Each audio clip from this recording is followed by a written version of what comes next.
Alright, everyone, this is Ash. Welcome back to the King's Speech. So, like I promised, I'm doing my best to keep up with the Kaiju number 8 videos rather than letting them pile up a little bit too much. I wasn't expecting chapters to come out relatively quickly, I want to say. I thought I'd have time before the newest chapter came out to record a reaction to this one, but this video is going to be a double chapter feature, so I guess look forward to that. Apart from that, few channel things before we dive into it. Nothing too strenuous. So the One Piece Chapter 10 review video, I'm gonna do my best to get it out by Saturday. I'm trying to cut down the script as much as I can, but I do have a lot of thoughts that are kind of necessary to it. So we'll see how that goes. I might end up pushing it off and not again another week. If I feel like I need more time to kind of gather all my thoughts completely. So we'll see what happens with that. I'll also try to get to Spy Family on Saturday as well. Because luckily that one's only one chapter out. So I'm going to try to keep current with that one as the chapters drop. And then this Sunday, thankfully so far I haven't been spoiled on anything. So this Sunday, hopefully I'll be able to do the experiment of doing the reaction review videos separately. So see how that goes. So without further ado, let us dive into Kaiju number 8, chapter 31 by Naoya Matsumoto, as we pick up on a translation by David Evelyn, lettering by Brandon Bovia. Before I forget, we pick up where we left off last time with the giant what do I call them, the Hercules Kaiju. His upper body just ripped to shreds as a giant crater. You see Kokoro and God, why am I so bad with remembering names today? Soshiro both looking on in surprise, while Kokoro's kind of looking shocked. Soshiro's just like, yeah, it's exactly what I expected. Jeff, oh, Captain Ashiro, Vice Captain Oshina, and Private Shinomiya have taken down the Honju. And you see, yeah. And see Mina just still, like, expressionless face. So she just lets out a quiet breath after all the shots she just left out. And you see Kafka looking up at her with tears in his eyes, like, yeah, like that's my girl, yeah. And you see, incredible as always, isn't she? Captain Ashiro, that is. And Kafka's like, yeah, I knew I was right all along. He's just wiping away the tears. He's like, this is what I've wanted to be ever since I was a kid. An officer. One of them. They're just so friggin' cool. As you see, I swear, my brain is not usually like this, but Taxi's just messed it up. As you see Hoshina helping Kikora up to her feet. And you see Mina coming down to salute all of them as they salute back. And you see Kafka snot running down his face, tears in his eyes, as he's imagining himself standing all serious as he also does the salute. And he goes, I want to be in that circle one day too. And Reno's like, you're making quite the ugly face, sir. He's like, how would you know? You can't even see me. And he's freaking out doing one of his ugly faces. He's like, I can picture it. He's like, listen, bucko, I don't appreciate your dry wit during my tearful emotional moment. And Reno's like, things have only just begun, sir. Let's do our best to catch up. He's kind of like having this look of determination as he kind of slightly nods his head. He's like, yeah, let's. You see Hoshina going, the captain and I will wipe out the Yoju. You get some rest. And you see Kikora's looking at him as Mina comes up behind Hoshina and goes, no, you rest too. Even if we did run into some Yoju stragglers, you'd be in no condition to fight. He's like, well, my suit is all banged up. Probably just drag you down. Oh, well, no fighting it. I suppose I'll take you up on that offer and rest. And as he turns around, you see this, like, disgusting, pulsating abomination floating above the wrecked base, and just this epic color spread, or not color spread, this epic double page spread. First I thought it was like little mouths are coming out of it, but it looks like it's absorbed the rest of the Yoju into it. And you see their little beaked faces just kind of sticking out of it. And you see Mina and Kikoru also just whipping their heads around as they look. And he's like, what the? What is that? It's like a super giant Yoju bomb? And you see Hoshino going, that screech into the sky earlier. You mean that wasn't its death rattle? Mina goes, all troops fall back. Okanogi, get a magazine to gate 83 and you see, no, we're not going to make it. What do we do? If that thing falls, it's taking us and the base with it. And you see a Hey Human has the Kaiju's head, which has been knocked off to the side, staring at him, goes, looks like this game is a draw. And as they're kind of gearing up, see Mina picking up her gun again. You see Kafka just running straight by towards the head as everyone's looking out in surprise. And Hoshino's like, Kafka, get back! You going out there won't help one damn... And you see him just has this like look of like rage and frustration and determination on his face. As Hoshino's like, wait a second, how did he get so fast? Someone with 1% unleashed combat power shouldn't be able to move like that. And you see him just running up one of the rubbles of the buildings as he leaps over so he can get some cover. And you see him thinking back to him saying, I do have faith in at least 1% of you. And of Mina telling him Hoshino was the one who pushed for you to be a general officer. As he goes, I'm sorry, Vice Captain Hoshina.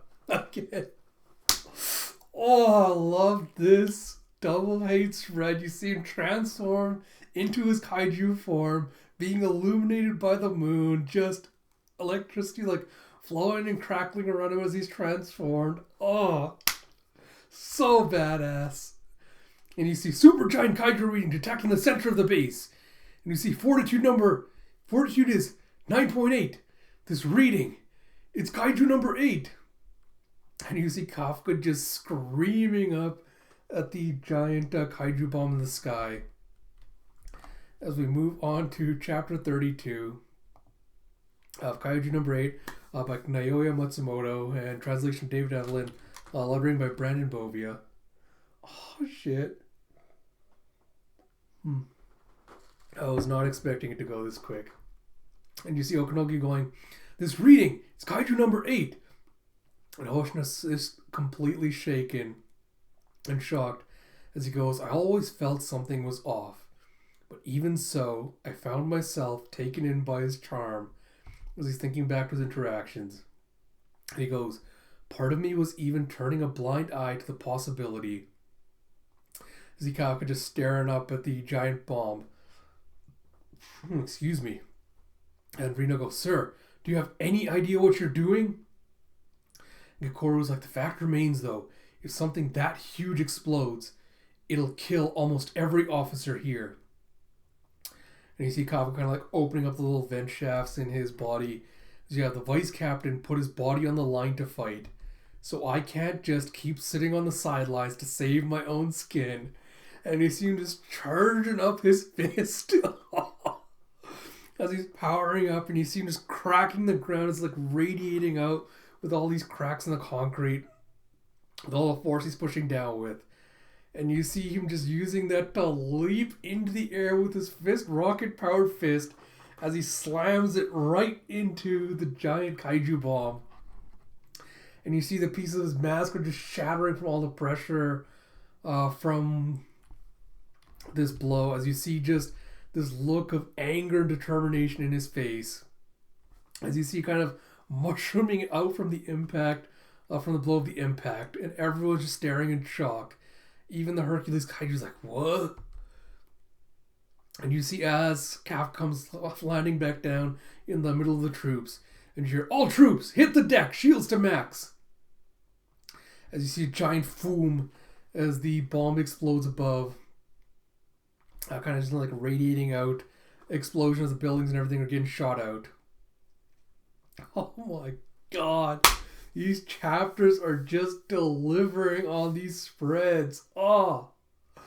This is so sick. Oh my god. You see Kafka again illuminated this time by the explosion of the blast. And you see the buildings and everything around just being ripped apart. This lone shadow back to it. Just kind of just standing there. This is all going down. And again, just that look in his eyes. And you see Mina kind of going, that thing, is Kafka? And you see, as he's standing there, all the soldiers are kind of reeling back from him. He goes, ah, man, I screwed up this time. My arms and legs are shot. I ought to know better at my age. Pushed myself too far. And you see in that crack in his mask, you can see this part of his face. As he's going, sorry, Ichikawa. Forgive me, Kokoru. As Mina comes up behind him. And she goes, Kafka Hibino. And you see her arm, fist just clenching as it's shaking. And she pulls out her gun and goes, no. Kaiju number 8. As the other troops also surrounded with their guns trained on him. And she goes, I'm taking you into custody. And you can see just this look of betrayal and anger on her face. As Kafka's just kind of like, almost looks like he's losing consciousness. He's just kind of just given up. As you have next chapter hits, May 13th. Oh. Ah, God, alright. I can fully say I did not I did not expect that particular plot point to get dealt with so early. I mean, to an extent, I'm kind of glad. I guess it makes sense that this isn't something you'd want to drag out, and it would be something that could get potentially really, really tiring really fast, kind of like trying to play the game of avoiding, Kafka always having to like hide his powers around everyone else, like everyone playing the guessing game, like, oh, how come Kafka's improving so much and everything. So ripping the band-aid off like this is an extremely, extremely bold move, I will say, narrative-wise. I'm not sure if it's going to have a good payoff or not just yet based on what we know so far, because we're only, again, like 30 chapters into the series, so it's kind of hard to really get a bead on the author's kind of narrative flow and their decision making, or kind of like speculate what their decision making process and everything is. But I honestly do think that pulling a move like this, I think, does make it a lot more interesting narratively than, having Kafka kind of like pretend like, or having Kafka try to like go around and hide it without everyone still realizing he's a Kaiju number 8. So yeah, this opens up a lot of interesting possibilities. I can't wait to see what the next chapter is going from here. Like I said, like there isn't really too much to comment on, because these are two very, very action-packed, action-heavy chapters. But Kafka might be my new favorite protagonist in Jump, and at least I think definitely the most relatable thus far. So yeah, I don't know. I'm excited. I don't think I've actually felt this way about a series in a long while, so I'm excited about what direction this narrative can go. Like I said, the art in the series continues to blow me away. We got such good like artwork, double page spreads. These last 2 chapters, absolutely amazing. Definitely looking forward to where it goes. So I think that's all I have to say with this. Like I said, we have 2 weeks now. It looks like before the series is coming back, so I should be able to hopefully be ready for the next one when it drops. As always, if you like my content, please do like, comment, subscribe, all that good stuff. Like I said, I'm going to try to get caught up on some videos this weekend. Till next time, this is Ash. I'll talk to you all later.